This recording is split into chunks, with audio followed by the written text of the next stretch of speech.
কিরে গোলামের পুত, কি হয়েছে? বেলা 12টা বাজে গেছে, তুই এখনো ঘুমাতে উঠিস নাই? দ্রুত ঘুমাতে ওঠ, আমার সাথে ধান কাটতে যেতে হবে। ওনার সাথে ধান কাটতে যাও। এর রোদের ভিতরে যদি ধান কাটতে যায় তাহলে আমার ছেলে থাকবে? আমি কালা হয়ে যাবো না? আমি পারবো না, তুমি যাও। জমিদারের বাচ্চা, ঘুমা তাইলে তো যা লাগবে না। আব্বা, তুমি এখানে বসে আছো? আব্বা, তুমি তো সারা মাসটাই কষ্ট করছো, আজকে তুমি একটু রেস্ট করো। আজকে থেকে আমি ধান কাটতে যাবো। কিরে বেটা, ঘটনা কি? না আব্বা, কোনো ঘটনা না। আমি বুঝতে পারছি আমার আব্বা সারাদিন কত কষ্ট করে।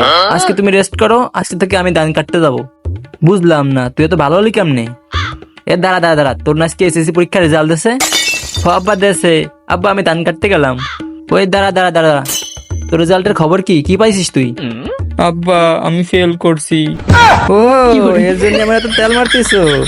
দাঁড়া, তোর খবর 12টা বাজাচ্ছি।